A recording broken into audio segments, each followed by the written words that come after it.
Hey guys, welcome to my YouTube channel. I hope आप सब ठीक होंगे। आज की वीडियो में हम करेंगे हिरारिकल क्लस्टरिंग। हिरारिकल क्लस्टरिंग, अब यहाँ पे क्लस्टरिंग किससे रिलेटेड है? Unsupervised machine learning. जिसमें हमें क्या होता है कि अनलेबल्ड डेटा प्रोवाइड किया जाता है। तो क्लस्टरिंग में क्या होता है कि हम डेटा को ग्रुप करते हैं। और हिरारिकल क्लस्टरिंग हम किस लिए यूज़ कर सकते हैं? जिसमें हमें डेटा को ग्रुप करना हो, डिफरेंट डेटा सेट्स को ग्रुप करना हो। ठीक है, इसे हम बोलते हैं हिरारिकल क्लस्टरिंग एनालिसिस, और इसे बोल सकते हैं in the short form HCA।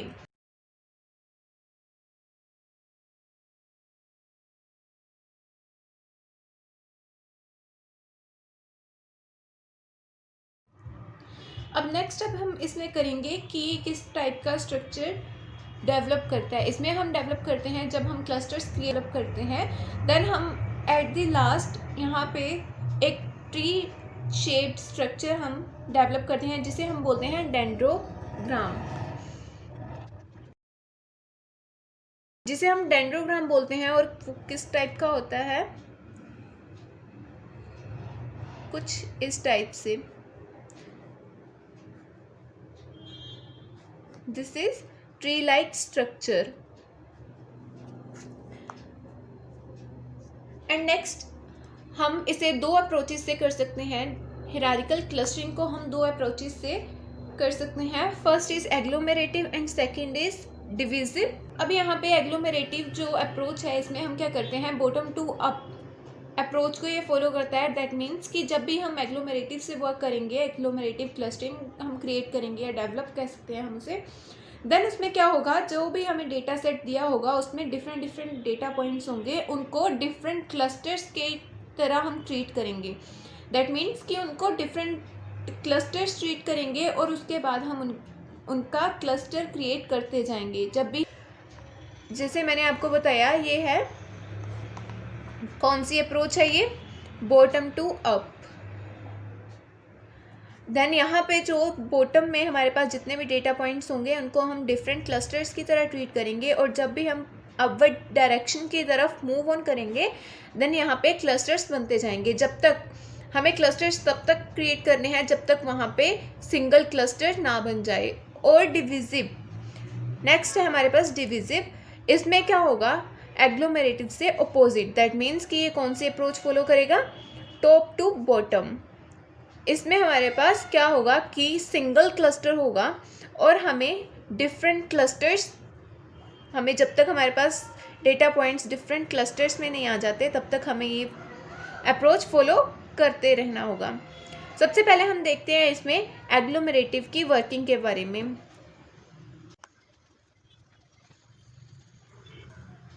As I said earlier, agglomerative में हम क्या करेंगे, सबसे पहले हमें जितने भी डेटा पॉइंट्स दिए होंगे, मान लो कि हमारे पास n डेटा पॉइंट्स हैं, तो हम n डेटा पॉइंट्स हमें गिवन है, देन हम n डेटा पॉइंट्स को, फॉर एग्जांपल हमारे पास है 1 2 3 4 5 डेटा पॉइंट्स है। अब हम इन पांचों डेटा पॉइंट्स को एज अ डिफरेंट क्लस्टर हम इन्हें सपोज करेंगे। ठीक है, एंड उसके बाद हम क्या करेंगे, अब क्लस्टर अपवर्ड की तरफ कैसे बनाएंगे, हम जो पॉइंट्स क्लोजेस्ट होंगे, जो हमारे पास डेटा पॉइंट्स गिवन हैं, जो सबसे क्लोजेस्ट होंगे उनका हम क्या करेंगे, क्लस्टर क्रिएट कर देंगे। मान लो कि हमारे पास ये फर्स्ट एंड ये थर्ड, फर्स्ट डेटा पॉइंट और थर्ड डेटा पॉइंट हमारे पास क्लोजेस्ट क्लस्टर है। इसका क्या हम करेंगे, क्लस्टर क्रिएट कर देंगे। ठीक है, एज जैसे 1 and 3। हमें ये कब तक फॉलो करना होगा, जब तक हमारे पास ये सारे डेटा पॉइंट्स एक सिंगल क्लस्टर में नहीं आ जाते, इस तरह से। और जब हमारे पास ये सारे क्लस्टर्स, हमारे पास ये सारे डिफरेंट क्लस्टर्स एक सिंगल क्लस्टर में डेवलप हो गए, देन हम लास्ट में क्या डेवलप करेंगे, डेंड्रोग्राम। अब जैसे कि हमें ये एग्जांपल दे रखी है जिसमें हमें स्टूडेंट आईडी दे रखी है, स्टूडेंट आईडी 1 to 5 है, और मार्क्स उसके अकॉर्डिंग हर आईडी के मार्क्स दे रखे हैं। फर्स्ट आईडी के 10 मार्क्स, सेकंड आईडी के 7, थर्ड के 28, फोर्थ के 20 एंड फिफ्थ के 35। सबसे पहले हम क्या करेंगे, एक प्रॉक्सिटी, सबसे पहला स्टेप हमारे पास क्या होगा, हमें क्रिएट करनी होगी एक प्रॉक्सिमिटी मैट्रिक्स। अब प्रॉक्सिमिटी मैट्रिक्स हमारे पास क्या शो करती है, हर पॉइंट का डिफरेंस, हर पॉइंट में कितना डिफरेंस है, ठीक है। सो इसमें हम प्रॉक्सिमिटी मैट्रिक्स किसके अकॉर्डिंग क्रिएट करेंगे, हमारे पास जितनी आईडीज दे रखी हैं वैसे ही हम उतने ही हम प्रॉक्सिमिटी मैट्रिक्स क्रिएट करेंगे। लाइक हमें इसमें 5 आईडीज दे रखी हैं, हम 5x5 की प्रॉक्सिमिटी मैट्रिक्स क्रिएट करेंगे। जैसे यहाँ आईडी दे रखी है, यहाँ अब हम क्या करेंगे, इसके डायगोनल एलिमेंट्स, यहाँ जैसे 1 और 1 के बीच का जो डिस्टेंस होगा वो भी 0 होगा, मतलब हर पॉइंट का उसके साथ जो डिस्टेंस होगा वो क्या होगा, 0। इस तरह से 5 का 5 के साथ डिस्टेंस 0 होगा, 4 का 4 के साथ डिस्टेंस 0 होगा, 3 का 3 के साथ, 2 का 2 के साथ और 1 का 1 के साथ। तो जब भी हम प्रॉक्सिमिटी मैट्रिक्स क्रिएट करेंगे हम क्या करेंगे, डिस्टेंस फाइंड आउट करेंगे। सो 1 और 1 का डिस्टेंस तो ऑब्वियस 0 होगा। सो 1 और 2 के बीच का डिस्टेंस कितना होगा, अब यहाँ से हम माइनस करेंगे, इसका डिफरेंस कितना होगा हमारे पास, 1 और 2। फर्स्ट आईडी और सेकंड आईडी के बीच का डिफरेंस क्या है, 3। सेकंड और सेकंड का तो 0 होगा, और थर्ड और फर्स्ट के बीच का डिफरेंस कितना है, 18। उसी तरह से फोर्थ और फर्स्ट के बीच का डिस्टेंस कितना है, 10। फिफ्थ और फर्स्ट के बीच का डिस्टेंस कितना है, 25। उसी तरह से हम हर पॉइंट के लिए इसका डिस्टेंस फाइंड आउट कर लेंगे। जैसे 3 और 2 का डिस्टेंस 21, यहाँ 13, 8, 28, 7, 15। यही वैल्यूज़ हम यहाँ फिल कर लेंगे। जैसे 3, 18, 10, 25, 21, 13, 28, 8, 7, 15। इस तरह से हम क्रिएट करेंगे अपनी प्रॉक्सिमिटी मैट्रिक्स। और नेक्स्ट हम क्या करेंगे, अब क्लस्टर्स डेवलप करना स्टार्ट कर देंगे।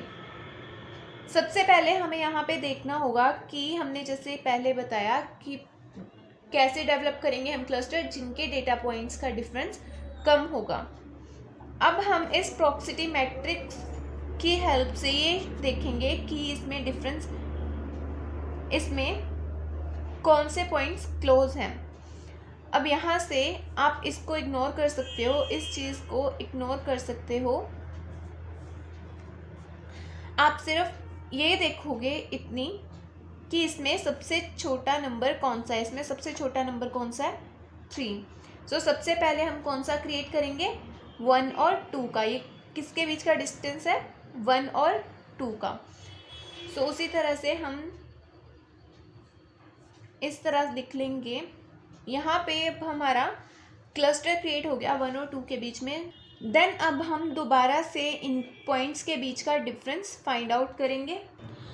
अब हमें इसमें ये देखना होगा कि हम कौन से पॉइंट को ज़्यादा प्रेफरेंस देंगे। जैसे कि फर्स्ट में हमारे पास था 10 और 2 था हमारे पास 7। तो जो बड़ा नंबर होगा, जो बड़ा डेटा पॉइंट होगा, उसे हम प्रेफरेंस देंगे। दैट मीन्स इसके पास जो ये क्लस्टर बना है, इसके पास कौन सी वैल्यू आएगी, 10। सो हम साइड बाय साइड एक रफली बना लेते हैं। जैसे हमारे पास आईडी, यहाँ पे मार्क्स, एंड हमारे पास क्लस्टर बना 1 और 2, 3, 4, 5। यहाँ पे हम इसकी वैल्यू क्या लिखेंगे, 10, क्योंकि ये ग्रेटर देन 7 है इसलिए। देन हमारे पास बाकी एज इट इज़ आएंगी। और यहाँ पे अब हम डिफरेंस फाइंड आउट करेंगे 3 और इसके बीच का, तो यहाँ पे क्या आएगा, 18। इसी तरह से हम फाइंड आउट कर लेंगे। एंड नेक्स्ट अब हम क्या करेंगे, यही प्रोसेस कंटिन्यू करते जाएंगे जब तक हमारे पास सिंगल क्लस्टर नहीं आ जाता। अब दोबारा से यहाँ हम चेक करेंगे कि इसमें छोटा नंबर कौन सा है। सबसे छोटा नंबर इन पॉइंट्स में से कौन सा है, 7। तो हमारे पास नेक्स्ट क्लस्टर क्या बनेगा 3 and 5। तो हम इस तरह से, ताकि कोई कंफ्यूजन ना हो, इस तरह से पहले एक क्रिएट कर लेते हैं। यहाँ पे आईडी, यहाँ पे मार्क्स। हमारे पास फर्स्ट क्लस्टर था 1 2, सेकंड क्लस्टर हमारे पास 3 and 5 का बना। सो 3 और 5 में हमारे पास 3 का था 28, 3 की क्या वैल्यू थी 28, 5 की थी 35। सो हमें इसमें से बड़ी कौन सी है 35, सो 35 को प्रेफरेंस मिलेगी। सो यहाँ पे हमारे पास 35 आएगा एंड सिंगल क्लस्टर कौन सा बचा 4। तो यहाँ पे इसकी वैल्यू एज इट इज़ 20। अब नेक्स्ट हम वही करेंगे, प्रॉक्सिटी मैट्रिक्स क्रिएट करेंगे। सो प्रॉक्सिटी मैट्रिक्स क्रिएट करके हमारे पास क्या आएगा, तो इस तरह से हम सारा फाइंड आउट कर लेंगे जब तक हमारे पास ये भी नहीं आ जाता। तो इसमें से हम फिर से देखेंगे हमारे पास कौन सा छोटा नंबर है 8। तो हमारे पास क्या आएगा, हमारे पास आईडी मार्क्स 1 2 10। नेक्स्ट हमारे पास क्लस्टर क्या डेवलप हुआ 3 5 and 4, 3 5 and 4। सो हमारे पास प्रेफरेंस किसे मिलेगी, अगेन 35, क्योंकि इन तीनों में से 35 सबसे ग्रेटर है। देन हम क्या करेंगे, दोबारा से इसकी प्रॉक्सिमिटी मैट्रिक्स जो है वो क्रिएट करेंगे। देन उसमें से हमारे पास दोनों सिमिलर हैं, तो हमारे पास क्या बनेगा 1 2 3 5 4। एंड नेक्स्ट हम जब हमारे सारे के सारा जो एक सिंगल क्लस्टर बन गया, देन हम क्या डेवलप करेंगे डेंड्रोग्राम। जब भी हम डेंड्रोग्राम क्रिएट करेंगे हम डेटा पॉइंट्स लिखेंगे। जो सिंगल क्लस्टर्स हमारे पास आए थे 1 2, हम ये जो सीक्वेंस है उस तरह लिखेंगे जिस तरह से हमारे पास क्लस्टर क्रिएट हुए हैं, जैसे कि 1 2 4 3 and 5। एंड यहाँ पे हम इनके बीच का डिफरेंस लिख देंगे, जो हमारे पास डिफरेंस है। सबसे फर्स्ट हमारे पास क्लस्टर क्या बना था 1 और 2 का। 1 और 2 के बीच का डिस्टेंस कितना है 3। और सेकंड क्लस्टर हमारे पास था 3 और 5 का, और 3 और 5 के बीच का डिफरेंस हमारे पास क्या था 7। और उसके बाद था 3 5 and 4। सो इनके बीच का डिफरेंस अब हमारे पास क्या था, इसके बीच का डिफरेंस हमारे पास क्या था 8। वो कुछ यहाँ लाई करेगा। और उसके बाद हमारे पास क्या है, टोटल एक डेंड्रोग्राम मीन्स सारे क्लस्टर एक सिंगल क्लस्टर में डेवलप हुए। देन उसको हम इस तरह से शो करेंगे। ये हमारे पास, हम इसे क्या कहते हैं डेंड्रोग्राम।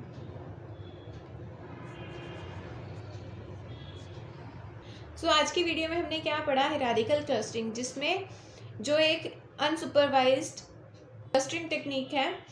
और ये किसके लिए यूज़ करते हैं, जिसमें हमने डिफरेंट डेटा पॉइंट्स को एक क्लस्टर में ग्रुप करना हो। और उसके बाद इसको यूज़ करने के लिए 2 अप्रोचेस होती हैं हमारे पास, एग्लोमेरेटिव एंड डिविजिव। एग्लोमेरेटिव में हमारे पास है ये कौन सी अप्रोच है, बॉटम टू अप अप्रोच है। एंड डिविजिव हमारे पास उसके opposite top to bottom approach है। और उसके बाद हमने किया एग्लोमेरेटिव की वर्किंग के बारे में, और उसके साथ हमने की एग्जांपल, और हमने देखा कि हम डेंड्रोग्राम कैसे क्रिएट करते हैं। सो आज की वीडियो में इतना ही, मिलते हैं नेक्स्ट वीडियो में। I hope you would like it. Thank you, take care, bye bye.